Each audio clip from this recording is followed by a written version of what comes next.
It's deck days at Lowe's, and the savings are stacked. Right now, pros get 15% off all in-stock composite decking from top brands like Trex, TimberTech, and Decorators. Plus, get a free DeWalt 20-volt max 5-amp-hour battery when you buy a select DeWalt tool.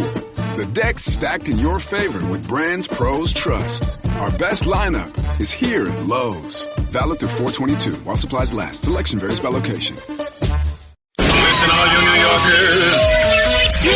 Taxi! Okay, man, we're looking around. This is the 77 WABC minicast. So, I'm just looking at the top of the New York Post. I probably should have hit this last hour, but Iran threatens to attack U.S. Navy ships entering Strait of Hormuz after first American vessels moved through Channel. This is amazing. Iran threatened to attack it so that after American vessels moved through, that must be the Tehran warned Pakistan mediators that if the vessel continues to move, it will be targeted within 30 minutes, and the Iranian-American negotiations will suffer, a foreign ministry spokesperson told Khabar Network, according to the FAR's new agency. The warning comes just after reports broke that multiple U.S. vessels had crossed the strait for the first time in months in a move that was not coordinated with Iran. Iran seems to think it won the war. That's the best I can say. They're actually talking about U.S. naval ships, okay, that have entered the Strait of Hormuz. U.S. naval ships. They're going to hit U.S. naval ships? They must be out of their mind. Well, they are out of their mind. That's way too easy. Then underneath that, China plans to deliver air defense systems to Iran during fragile ceasefire deal. And then J.D. Vance is leading our team. All right, I was going to talk about some other things, but we'll lead with this. Liz Peek, Fox News contributor. Steve Moore, Unleash Prosperity Hotline, WABC radio host of More Money, coming up after this show, but I think not today. Anyway, Liz Peek, you had a piece, I think it was your piece this week. Iran lost the war, but tries to win the peace.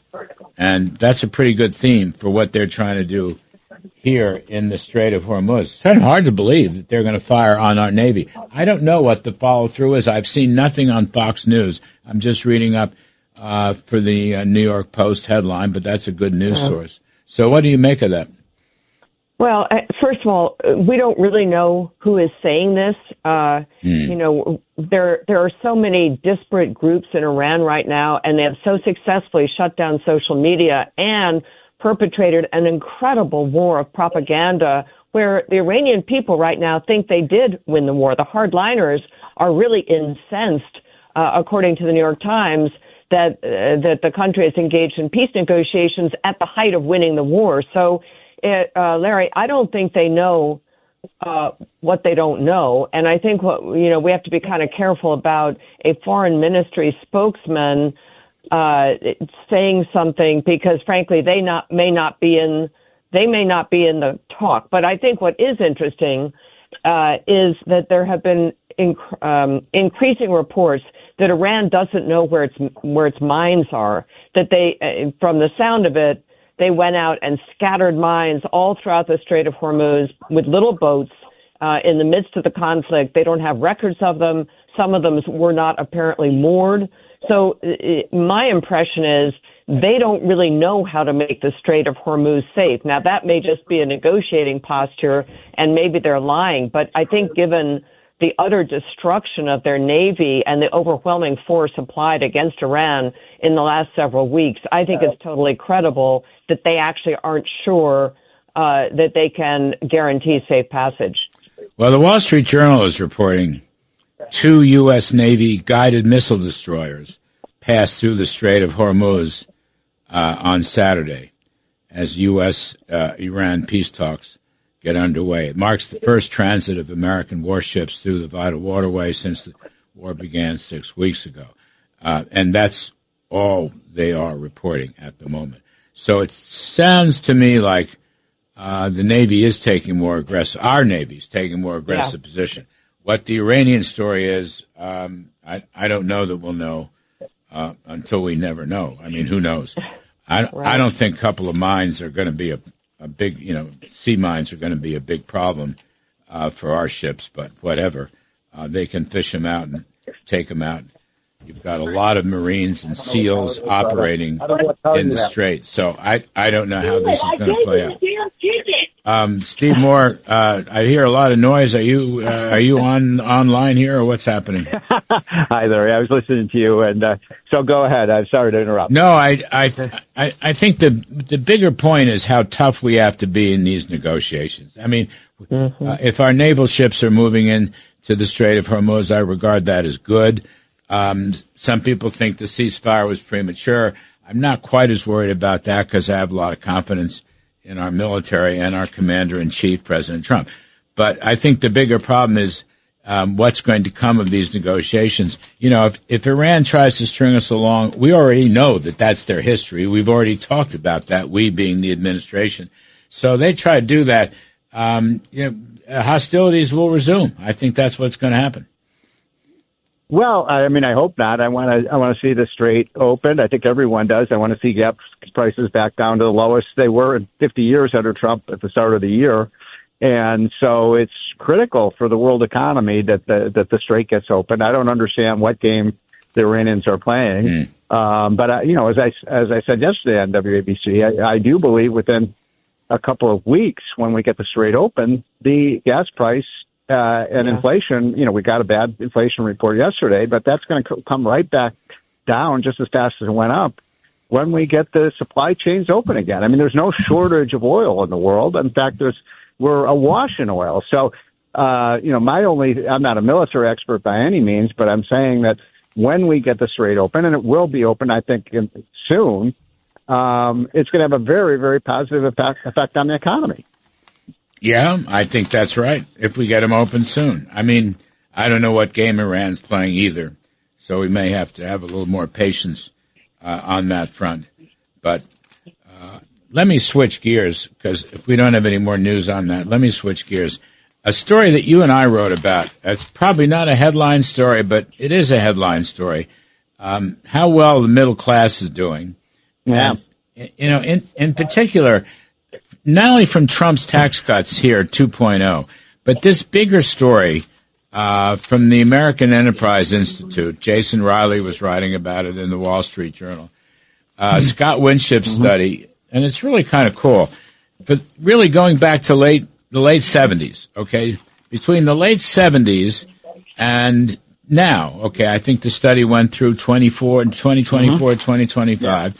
The core middle class and the lower middle class is shrinking. The upper middle class is growing, which is fantastic. Since 1979, the upper middle class was 10% of all families. By 2024, it was 31%. And this is while the share of families with incomes below the core declined from 54 to 35, because the rich have gotten richer, but so have the non-rich. Everyone's getting richer, pretty much.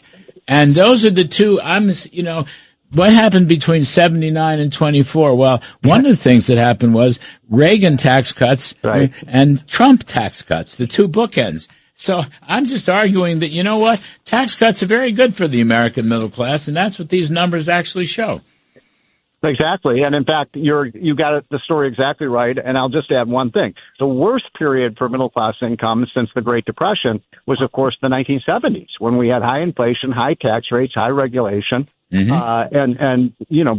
1981 was a classic inflection point where the tax rate reductions, deregulation, the free market policies of Reagan, bookended by the free market policies of Trump, have created the greatest middle class boom in the history of this country. And it's important because we do have this group of so-called conservatives. They call themselves NatCons, or national conservatives, who keep saying, the middle class keeps falling behind. We need more unions. We need more government policies.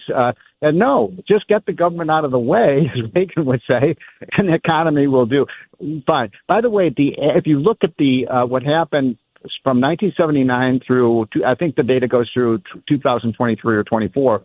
The average family has seen about a 40 to 45% increase in their standard of living. That's amazing. That's one of the biggest rises in the history of the country. Yeah, Liz, the Democrats argue. Joe Biden spent 4 years, I don't know what he did, but one of the things he tried to do was argue that the middle class was being hollowed out by all these trickle-down tax cuts. But as it turns out, not even 4 years of Biden could stop the trend. And by the way, we really basically we stopped Biden from repealing the Trump and other tax cuts. It basically was stopped. That's probably the best thing that happened to him that we didn't get through. But the point is, it's not been hollowed out. The middle class is doing very well, thank you very much, and we should stay on track, and we should keep, overtime and tips and retirement accounts and savings accounts. This is all good. This is all good for the middle class. Well, I thought Steve was going to say the worst time for the middle class was during Joe Biden's presidency, because, in fact, according to the Kansas City Federal Reserve, middle-class wages took such a hit, real wages, because of inflation under Joe Biden, that, in fact, they really did fall behind.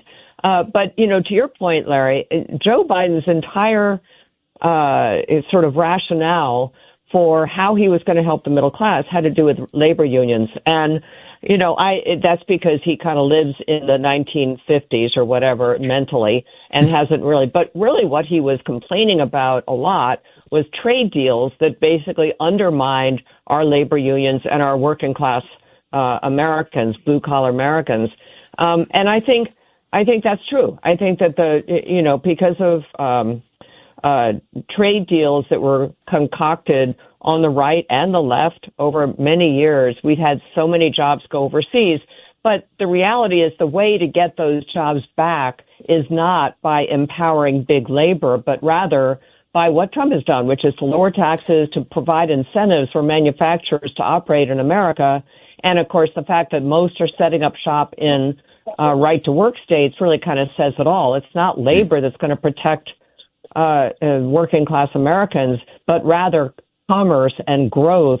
And it's interesting to me, this is something that's been sort of noodling around in my head the last day or two.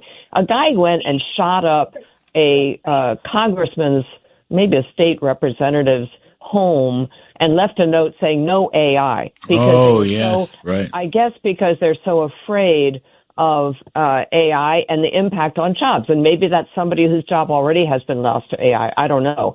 But it is sort of ironic that the same kind of leftist nuts that are opposing AI right now and the loss of jobs are the same people who basically, like AOC, has prevented job growth in some communities, who don't like corporate America coming in and setting up factories and providing, AOC famously didn't allow Amazon to hire people in her district and set up a new operation there. But so they haven't got their message straight, I guess is what I'm talking about. What you really need is growth. You need investment. And those are things that the left really can't get behind at all. Was that guy at the attempted shooting, or with the shooting and attempted assassination, was he a 20-year-old? I don't know. I don't know about that. Because 20-year-olds don't work. So I was just... Some do. Oh, and some are spending an awful lot of money on education that I think now they are wondering what the value of that is. If you say 20, AI, if you say they work, okay. All right. But the messaging on AI is very bad. And I think that, frankly, the AI industry, and I think people who are using AI, corporate leader, really have to kind of come out and say, hey, this is something that's going to help our country, and here's how. Because it's going to be a fight. I mean, you got Bernie Sanders already talking about 50 million jobs being destroyed. This is going to be a fight, and we need to get ahead of it. Steve Moore, one other point on this upward mobility, the Treasury Department study, they looked at income mobility in the U.S. from 1996 to 2005. So that's Clinton and George W. Bush. Anyway, more than 50% of taxpayers in the bottom quintile moved to a higher quintile within 10 years. So, again, people say there's no upward mobility left and America's not being America anymore. That generalization from the left is wrong also. Yeah, look, there's an old saying that you and I talk a lot about, and that is the rising tide. The rising tide really does lift all boats, and that's been the story of the American economy for the last 40 years. And incidentally, that happened during the greatest, technology revolution in the history of the world, the Internet age. And to follow up on what Liz was saying, now we're moving into the greatest era of prosperity and productivity in probably global history, and we've got lunatics like Bernie Sanders saying, no, we don't want it. We don't want workers to be more productive. So it's almost a Luddite philosophy that's taken over the extreme left and also some on the right, too. Fox News is reporting CENTCOM, U.S. begins clearing mines in the Strait. So, of course, we can do that. Our Navy ships and our special operators and Navy SEALs and the whole 9 yards. Anyway, we're clearing. And Jake Novak is reporting, he'll be on after this show, subbing for Steve Moore, that we haven't heard a peep from Iran, at least not yet. So Iran thinks they're going to shoot us down. Go ahead, make my day. I mean, we'll just destroy them completely. Anyway, I'm good with that. We're talking to Steve Moore on the telephone. And we're talking to Liz Peek, Fox News contributor. One thing I want to say, Liz, I'm not happy. This is an apropos. I'm moving off the Iran story until we get even more news on that. But meeting in the White House yesterday, I think President Trump met with Senator Lindsey Graham and Senator John Barrasso about budgets and reconciliation. But they're going with a skinny reconciliation bill, according to reports. Now, this is not the House side. This was the Senate meeting. Just a skinny bill for DHS, more or less, TSA and ICE. I want them to go for a big, fat, strong economic bill. I want them to try to get in reconciliation things like indexing of capital gains. We shouldn't have to pay taxes on inflated gains. Perhaps middle-class tax cuts, tax rate reductions, save America, make a good run at that. You've got the $200 billion Pentagon request. Nobody's talking about that, the supplemental that's going to be necessary. It reminds me of a year ago we had to fight for the One Big Beautiful bill, as senators were talking about 2 and 3 bills, which never would have worked.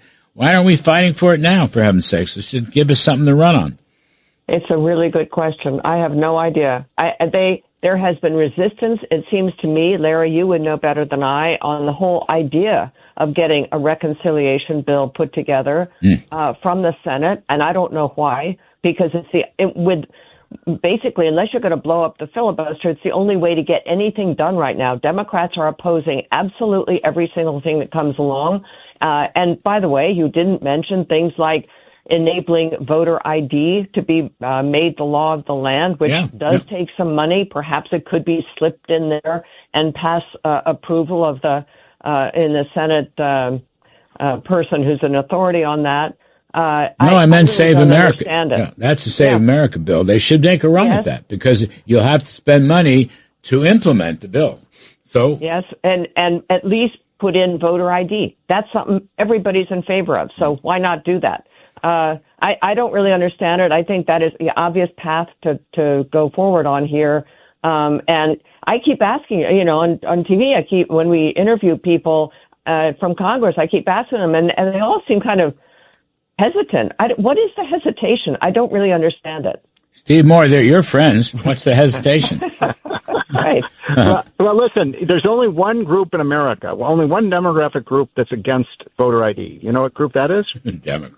Democrats in Congress. The only one against it. Blacks are for it. Hispanics are for it. Asians are for it. Old people are for it. Young people are for it. And, I was on a show with a pretty liberal Democratic congresswoman, and she was calling it a voter suppression law. I said, it does suppress voters. It suppresses illegal voters. We're for that. Are you against that? And look, and even as I said, how can this be a Jim Crow measure when the majority of blacks are in favor of it? I think this bill's up for grabs, though, because, Liz is right. Nothing that Trump wants or the GOP wants will get 60 votes to end the filibuster and actually have a vote. You got to do it through reconciliation, which is 50 votes plus the vice president. So I think the issue is up for grabs. Anyway, more to be revealed. Thank you, Liz Peek. We appreciate it. Thanks, Steve Moore. Jake Novak's going to come in and sub for Steve Moore. I'm Kudlow. We'll be back next weekend. Thanks for listening. Thanks for listening to The Larry Kudlow Show. You can hear The Larry Kudlow Show Saturday mornings at 10. If you like the podcast, share it with your friends and listen anytime at WABCRadio.com and download the WABC Radio app. Hit that subscribe button on all major podcast platforms. Plus, follow WABC on social on Instagram, TikTok, Facebook, and X. See you next time for a new episode so you never have to wonder. What the heck is going on here?